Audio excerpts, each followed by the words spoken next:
변호사님 그 소년 재판에서도 저희가 뭐 변호사의 조력을 받든 어쨌든 준비를 잘 하면 뭐 소위 말하는 무죄 판결 같은 것도 받을 수 있는 뭐 그런 건가요? 아, 네, 맞아요.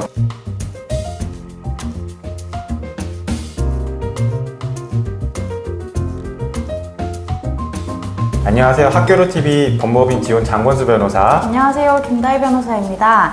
변호사님, 제가 얼마 전에 그 아기가 아파가지고 그 응급실을 다녀왔었어요. 근데 응급실에도 아기들 보는 소아 응급실이 따로 있더라고요.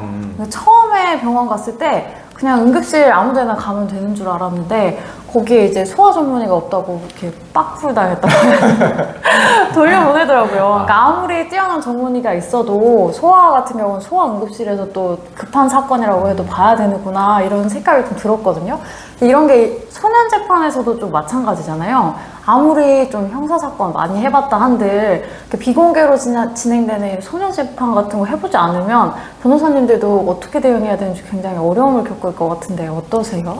맞아요. 일단은 소년 사건이라는 것 자체가 형사 사건이라고 이제 생각하는 경우가 많은데 형사 사건이랑 조금은 다른 별도의 절차에서 진행되는 거라서 가정법원에서 진행이 되는 특성이 있어요. 그래서 형사 사건 전문 변호사님이라고 하더라도 소년 사건에 대해서는 직접 해보지 않으면은 좀 알기 어려운 부분들도 많고 또 소년 사건 자체가 비공개 사건이라서 꼭 소년 사건 전문 변호사님이랑 하시는 게 큰 도움이 되실 것 같아요. 저희가 오늘 알려드리는 정보가 굉장히 큰 도움이 되겠네요. 그렇습니다.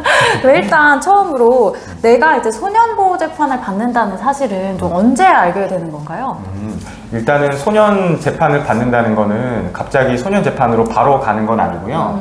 경찰 단계나 검찰 단계에서 경찰이나 검찰이 가정법원 소년재판부에 송치라는 결정을 해야지 소년재판이라는 게 개시가 될 수 있어요. 그렇기 때문에 경찰이나 검찰에서 소년재판부에 송치했다는 결정 통지서를 우편물로 받게 되는데요. 그때 비로소 내가 소년재판을 받게 되는구나 라는 거를 알게 되신다고 보면 될 것 같아요. 그 촉법소년 같은 경우에는 경찰에서 가정법원으로 바로 송치가 맞습니다. 되고 이제 범죄소년 같은 경우에는 경찰에서 검찰로 그리고 검찰에서 이제 송치가 되는 거죠. 네, 가정법원으로. 맞아요. 그래서 이게 조금 다를 수는 있는데 어쨌든 그 우편물을 받게 되면서 알게 된다. 네, 뭐 맞습니다. 이렇게 보면 될 것 같고 그 우편물에 그 비행사실이라고 기재된 서류가 같이 동봉이 되잖아요, 변호사님. 그게 왜 중요한지 혹시 좀 설명을 좀 해주시는 게 어떨까 싶어요. 네. 그 우편물 안에는 뒷장에는 비행사실 또는 비행혐의라는 이제 뭐 제목으로 또 이제 글씨가 써 있는 거 볼 수가 있으세요. 이제 거기에는 그 보호소년이라는 이제 지위를 갖게 되는데 그 소년이 했던 뭐 비행사실은 사실 범죄사실이라고 보면 되는데 그 내용이 기재가 되어 있어요. 근데 그 기재되어 있는 내용은 피해자가 내가 고소를 했던 또는 어떤 피해를 주장했던 내용이 그대로 기재되어 있는 게 아니라 경찰이나 검찰이 증거를 가지고 판단한 내용이 정리가 되어서 기재되기 때문에 이게 사실은 굉장히 중요한 거라고 볼 수 있을 것 같아요. 그 사실에 대해서 소년 재판을 실시하는 거고 거기에 기재되어 있지 않은 사실은 소년 재판을 심리하는 대상이 아니기 때문에 내가 어떤 거에 대해서 방어를 해야 되는지 정확히 판단할 수 있는 거고 그리고 그 기재된 내용을 내가 인정할 건지 또는 부인할 건지 그 방향에 따라서 소년보호재판에서 내가 취해야 될 방어 전략을 어떻게 해야 될지도 가늠이 되기 때문에 사실은 그 비행사실을 꼭 알아야 되고 그 변호사 상담을 진행하신다면은 그 비행사실이 무엇인지를 꼭 가지고 오셔야지 실질적인 상담이 가능할 수가 있다는 거를 좀 염두에 두셔야 될 것 같아요. 네. 그럼 변호사님 그 소년 재판에서도 저희가 뭐 변호사의 조력을 받든 어쨌든 준비를 잘 하면 뭐 소위 말하는 무죄 판결 같은 것도 받을 수 있는 뭐 그런 건가요?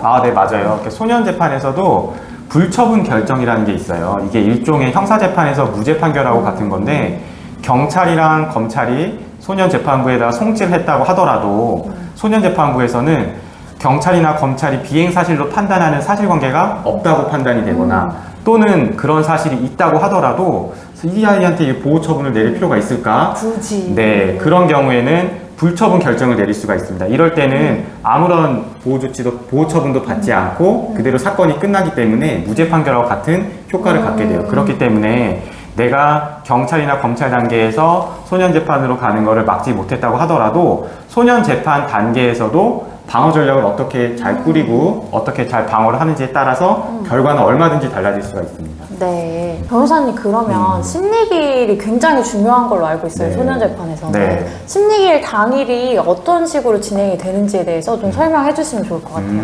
일단 심리기일 자체는 비공개 사건으로 진행되기 때문에 당사자하고 그 당사자가 선임한 보조인, 즉 변호사만 재판정에 들어가서 소년 판사님하고 이제 재판을 진행하게 되고요. 그리고 심리기일이 왜 중요하냐면은 소년 판사님께서는 이 일반 민형사 사건처럼 판결문을 이미 작성한 상태에서 선고기일에 말씀을 하시는 게 아니라 아직 작성되지 않은 사건인 거고 그날 심리기일에 보호소년이 하는 말을 듣고 나서 그리고 구두로 어떤 보호 조치를 내릴 건지 말씀하게 되세요. 바로 결과가 나온다는 얘기인가요? 네, 심리기일 맞아요. 당일에. 심리기일 당일에 바로 결과가 나오는데 그 결과가 그날 진술하는지 어떻게 진술하는지 여하에 따라서 달라질 수 있다는 걸 말씀드리는 거예요. 그렇기 때문에 내가 이 사건을 처음에 서류로 봤을 때는 얘는 좀 소년원을 좀 가야 될 것 같아 라는 마음을 먹고 재판에 들어왔다 하더라도 그날 진술하는 내용이라든지 태도라든지 사실관계의 전후에 따라서는 바로 즉시 그 구두로 소년원에 가지 않고 이제 보호 관찰을 받는 정도로 보호 조치가 내려온 다음에 부모님과 함께 귀가하는 경우가 발생할 수도 있고 또 반대로 이 학생은 좀 집에서 가정교육을 잘 받는 정도로 하면은 될 것 같아 라고 마음을 먹고 들어왔다 하더라도 그 학생이 불량한 태도를 보이고 거짓말을 계속해서 반복한다든지 또는 진술 내용이 이 학생이 좀 엄벌을 해야 될 필요가 있다 라는 생각이 들면은 그 자리에서 즉시 소년분류심사원에 송치하는 결정을 내릴 수도 있고 저희가 소년분류심사관에서 대해서 좀 얘기를 종종 하긴 했었지만 네네네. 바로 이제 그 네, 자리에서 바로 가는 거예요. 바로 가는 그게 거죠. 결정이 나오게 되면은 옆에 계시던 이제 법정 경위가 와서 자녀를 데리고 이제 들어왔던 분이 아닌 이제 호송차를 대기하는 그곳으로 이제 끌고 가게 됩니다. 사실상 구속이나 네, 마찬가지. 맞아요. 법정 구속과 동일하다고 생각하시면 될 것 같아요. 굉장히 심리적 충격이 클 수밖에 없을 것 네, 같아요. 부모님 입장에서는 뭐 같이 왔던 자녀가 이제는 같이 돌아갈 수 없는 상태가 되는 거고 자녀 입장에서는 사실은 소년원 가는 거랑 다르지 않거든요. 그래서 심리적으로나 또는 육체적으로나 많이 힘들 수밖에 없는 상황을 직면하게 될 수도 있습니다. 심리기일 당일의 태도나 이런 게 굉장히 중요하게 작용을 네, 하겠네요. 그렇기 때문에 심리기일을 준비하는 게 굉장히 중요하고 심리기일 당일에 재판장님께서 어떤 질문을 하는지 이런 것들은 사실은 서두에 말씀드린 것처럼 이 소년 재판을 실제로 해보지 않은 이제 변호사님 같은 경우에는 어떻게 절차가 진행되는지 잘 모르기 때문에 적절한 조언을 해주기가 쉽지가 않아요. 그래서 그런 부분들은 조금 변호사의 도움을 받으셔서 진행하시는 게 도움이 많이 될 수밖에 없다라고 말씀을 드릴 수 있을 것 같아요. 변호사님 저희가 지금까지 얘기한 거를 좀 정리를 해보면 어쨌든 소년재판 같은 경우도 어떤 정확한 전략에 따라서 준비를 잘 하면 맞아요. 그리고 반성의 점이나 개선의 점을 정확히 잘 보이면 심리기일 당일에 불처분 결정이라는 그 무죄 판결 비슷한 걸 받을 맞아요. 수도 있는 맞아요. 거고 네. 그리고 생각보다 애초에 기대했던 것보다 좀 다소 이제 낮은 처분도 받을 수 있는 맞아요. 건데 그렇다면 이 소년 재판을 구체적으로 어떻게 준비해야 되는지가 궁금하실 것 같아요. 이제 그거는 이제 송치 결정서를 받고 나서부터 일련의 절차적으로 쭉 필요한 것들이 있는데 지금 다 설명을 드리기에는 너무 길어질라나? 너무 많아요. 너무 많아서 말씀드리기 어렵고 사실은 이게 뭐 어디까지 저희가 오픈을 하고 말씀드려야 되는지도 좀 약간 고민이기도 하고 네. 좀 생각을 해봐야 될 것 같아요. 오늘은 그러면 이렇게 좀 개괄적으로 소년 재판이 어떤 과정을 거쳐서 진행되는지에 대해서만 살펴보기로 하고 그럼 다음 영상을 통해서 네, 그래도 다음 조금이라도 네, 저희가 알고 있는 것들을 좀 알려드리고 도움을 드리는 시간을 좀 다시 한번 가져보도록 하죠. 네, 그게 좋을 것 같아요. 알겠습니다. 오늘 그럼 영상은 여기까지 영상은- 하시죠. 네. 좋습니다. 오늘 영상을 여기서 마무리하겠습니다. 많은 도움 되셨기를 바랍니다. 감사합니다.